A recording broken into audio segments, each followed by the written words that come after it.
Construction and screening of genomic and cDNA libraries in order to isolate one or more related jeans.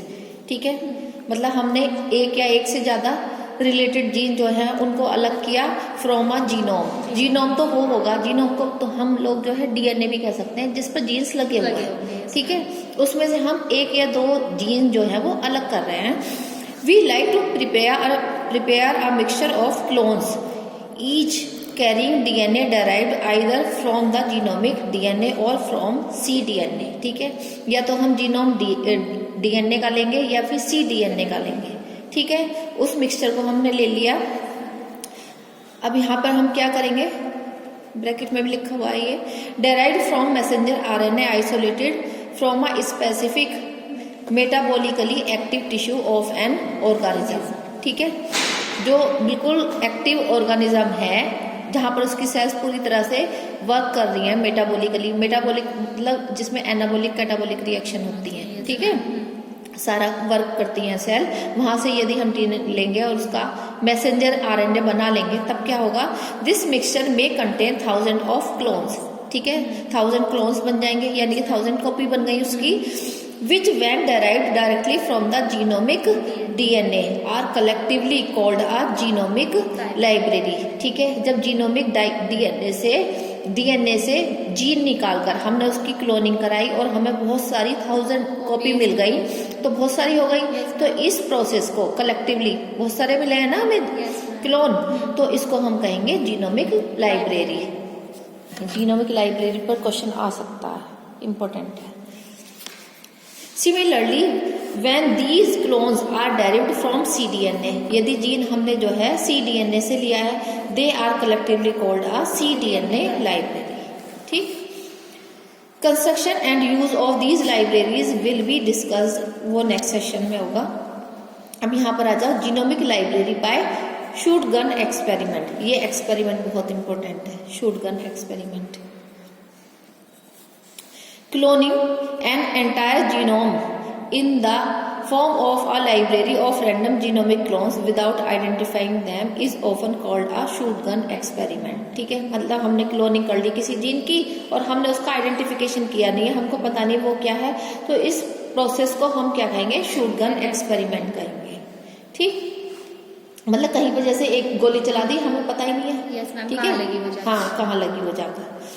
In this experiment genomic DNA is extracted. सबसे पहले जो genomic DNA है उसको अलग करेंगे, broken into fragments. ठीक है, of reasonable size, उसको पीसेस में तोड़ देंगे, मतलब ना बड़े होंगे वो पीसेस, ना छोटे होंगे, बिल्कुल रीजनेबल साइज के होंगे, बाय अ रेस्ट्रिक्शन एंडोन्यूक्लिएज। ये चला रहा है पीछे से कट करने के लिए। ठीक है, इससे भी एक क्वेश्चन मिलेगा, क्लीवेज आएगा ना, तो रेस्ट्रिक्शन एंडोन्यूक्लिएज ही उसका आंसर है, हर जगह यही यूज हो रहा है। And the fragments inserted into a cloning vector. अब हमने उन पीस को जो है वेक्टर में इंसर्ट कर दिया क्लोनिंग के लिए। ठीक है, to generate a population of chimeric vector molecule, जिससे काइमेरिक वेक्टर बन गया, यानी कि हाइब्रिड वेक्टर बन गया, या हाइब्रिड डीएनए कह सकते हो। ठीक है, दूसरे एनिमल का है ना, उसमें हमने अपना इंसर्ट कर दिया। A set of fragments cloned in this manner is called a genomic library. ठीक है, इस तरह से जो फ्रेगमेंट्स बनेंगे या क्लोनिंग जीन्स बनेंगे उसको हम जीनोमिक लाइब्रेरी कहेंगे। One such a library is available then clones can be perpetuated indefinitely in a plasmid vector. ठीक है, फिर हम उसको प्लाज्मिड वेक्टर में इंसर्ट कर देंगे and रिट्राइव्ड whenever needed for a variety of purpose। जब हमें किसी काम की जरूरत होगी तो हम वहां से उसको उठा लेंगे। ठीक है, including identification and isolation of gene when a specific probe is available. ठीक है, तो वहां पर जितने भी प्रोब्स बने होंगे, जितनी भी कॉपी होंगी, उनका आइडेंटिफिकेशन कर लेंगे, उनको अलग कर लेंगे और फिर अपना प्रोब बनाने के लिए उनको इस्तेमाल कर लेंगे। ठीक, अब यहाँ पर आ जाओ, genomic libraries can be prepared by using a number of restriction endonuclease one at a time. ठीक है, so that fragment of varying size, varying मतलब डिफरेंट साइज नहीं, वेरिंग मतलब डिफरेंट, VARY, वेरी का मतलब है डिफरेंट। ठीक है, यहाँ पर मतलब डिफरेंट साइज है ये। Having cuts at different places of the genome will be available, ठीक है। एंड रेस्ट्रिक्शन एंडोन्यूक्लियस, किसी भी जीन में मतलब जो डीएनए होगा या जीन होगा उसमें कहीं भी कट लगा देगा तो छोटे बड़े साइज के हमें अलग अलग साइज के पीस मिलेंगे, ठीक है, फ्रेगमेंट्स मिलेंगे। However this may lead to cuts at inconvenient place, ठीक है, मतलब कई बार ऐसी जगह कट लगा देगा जहां से हमें मतलब परेशानी होगी, ठीक है, काम को करने में। Including sites with in a gene, ठीक है, मतलब वो साइट ऐसी होंगी जो जीन के अंदर कट लगा देगा, जीन तो जीन टूट जाएगा, जीन के अंदर कट लगा देगा। So that fragments having complete genes will be difficult to obtain, ठीक है, मतलब कट तो उससे लग जाएंगे लेकिन ये मुश्किल हो जाएगी कंप्लीट जीन उसमें है या नहीं है ना। In order to overcome this difficulty we use the following strategy, ठीक है, इस प्रॉब्लम से बाहर निकलने के लिए हम क्या करते हैं। फर्स्ट वाला है we use restriction endonuclease which have short हम एंडोन्यूक्लियस यूज करेंगे, शॉर्ट साइज का, छोटा, ठीक है, छोटा होगा तो आराम से बहुत ज्यादा कट नहीं लगाएगा, बस कितने बेस पेयर का, 4 बेस पेयर का, ठीक है।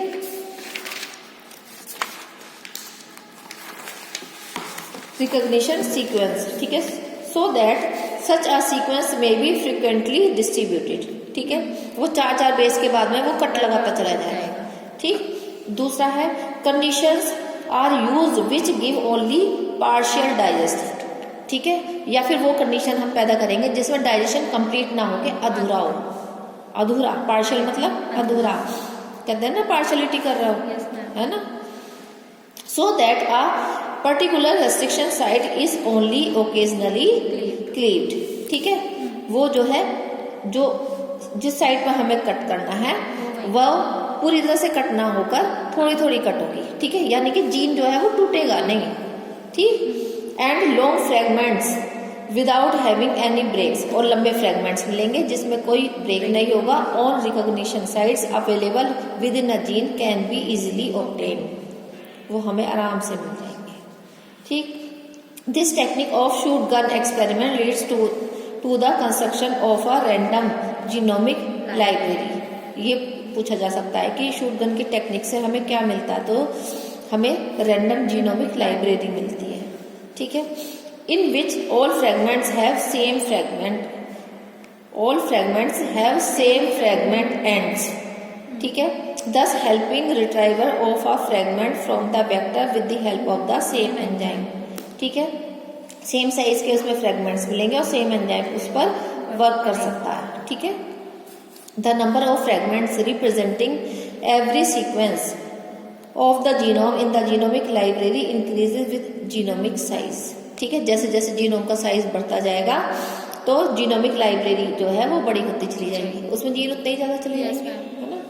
फॉर इंस्टेंस या for example, for a probability level of 99% that all sequences are present in the genomic library of the species, ठीक है, यदि 99% जो है वो सब जीन जो है प्रेजेंट हैं, we may need 1500 clone fragment, तो हमें 1500 क्लोन फ्रेगमेंट की जरूरत पड़ेगी। फॉर ई कोलाई में कितने होंगे, ये ई कोलाई के लिए है 1500 क्लोन फ्रेगमेंट जो है ई कोलाई यूज कर रहे हैं तब हमें जरूरत पड़ेगी, और ईस्ट के लिए 4600 है, ये कर लेना। 1500 क्लोन फ्रेगमेंट जो है वो ई कोलाई के लिए, 4600 जो है वो ईस्ट के लिए है, 48,000 जो है ड्रोसोफिला के लिए होते हैं। ड्रोसोफिला को फ्रूट फ्लाई बोलते हैं, फ्रूट फ्लाई बोलते हैं।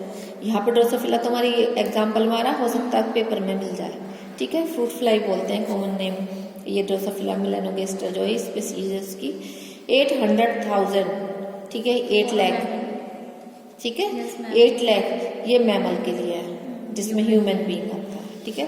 Construction of libraries reaching these desired limit is now routine in molecular library. चलो कोई बात नहीं, इसका डायग्राम देखा इस बार समझ। यहाँ पर हमने ई कोलाई का क्रोमोसोम लिया, ठीक है, जीन लगे हुए हैं उस पर।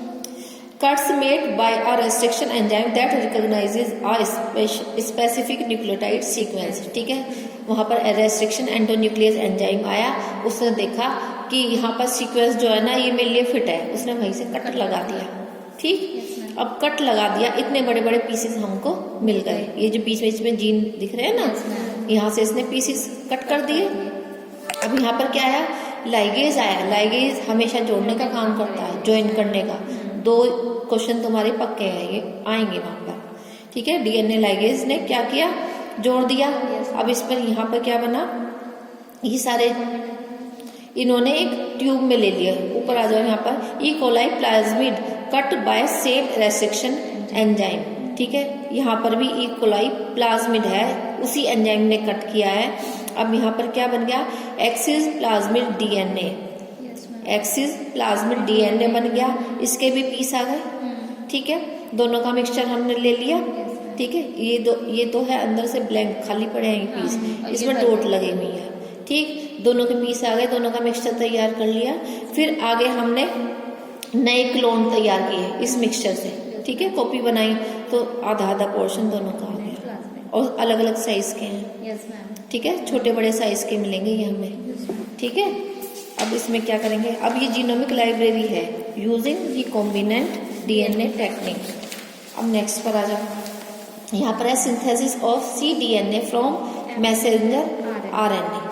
ठीक है, यूजिंग रिवर्स ट्रांसक्रिप्टेज एंजाइम। यहाँ पर रिवर्स ट्रांसक्रिप्टेज आ रहा है। ठीक है, अब यहाँ पर 5 प्राइम टू 3 प्राइम इन्होंने मैसेंजर आरएनए ले लिया। ठीक है, अब इसका यहाँ पे नीचे वाले सेम ही एंजाइम यहाँ पर आ रहा है, ये सेम ही आ रहा है ये सेगमेंट। अब इसमें एनील होगा, anneal with primer oligo DT। ठीक है, यहाँ पर प्राइमर ऐड करेंगे, नीचे प्राइमर जब ऐड करेंगे तो नया सेगमेंट बनना शुरू हो जाएगा। देखो ये आ गया। पहले 5 to 3 प्राइम मैसेंजर आरएनए हमारे पास है, लेकिन जो नया सेगमेंट बनेगा 5 to 3 प्राइम वो अपोजिट डायरेक्शन में बनेगा। यहाँ पर इसका 3 आएगा तो इसका 5 आएगा, और ये यहाँ तक बनता चला जाएगा। ठीक है, तो एक का 5 एक का 3।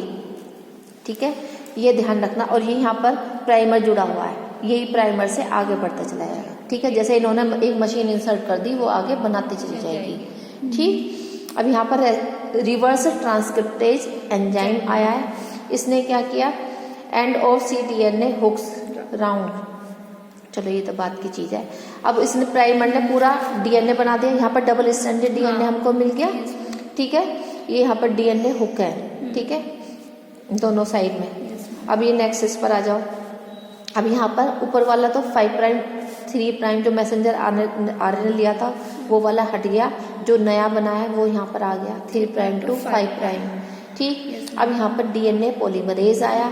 डीएनए पॉलीमरेज ने क्या किया, फिर उसकी कॉपी बना दी। ठीक है, फिर ये डबल स्टैंडर्ड बन गया। फिर यहाँ पर न्यूक्लियस आया।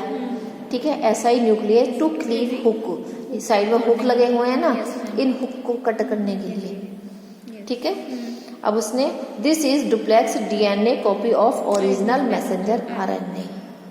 ठीक है, ये कॉपी बन गई। यहाँ थोड़ा सा डायग्राम देख लेना, थोड़ा सा इससे करना हो जाएगा।